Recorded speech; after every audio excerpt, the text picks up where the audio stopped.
when you have a bike like the 230, the suspension is a little bit underwhelming.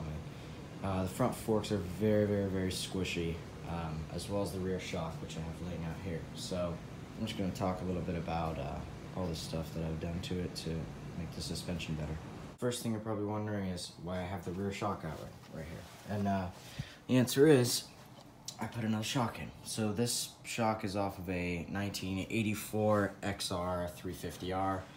You might think that the seals or whatever might be blown, but actually this one is in very great condition. It doesn't leak at all. But the advantage of that shock over the stock one here,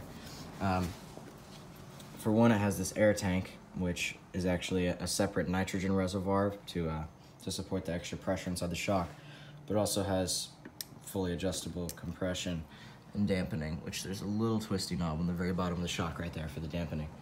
But the tighter you do this to the right, it increases how stiff the shock is overall, as in when it goes down, and then the rebound or dampening is whenever the shock is returning back to what it should be. So there's just a huge advantage from this one to this one. This one's probably about 20-30% stiffer, and the best part is it fits directly into the old mounts. Except the only problem is this hose right here kind of gets in the way of this mount. So this mount used to protrude to about here, so I just took an angle grinder and cut away just a little bit of material just so I could fit the hose, but it seemed to work perfectly.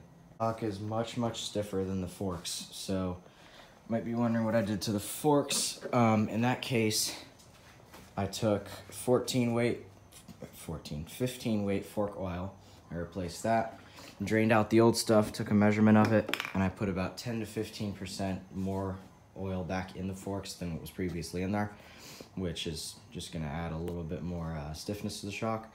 And also, under this little cap here, which is how you drain or is how you add the fork oil, there's a spring in there which runs all the way down the fork, and this is optional, but it is quite effective. You take a PVC pipe, make sure it's definitely decently stiff PVC pipe. So this is 3/4 inch, this is what I used. You take about a 1 to 1.5 inch piece and make sure it's perfectly smooth and perfectly cut with no small shrapnel on, or whatever you want to call it.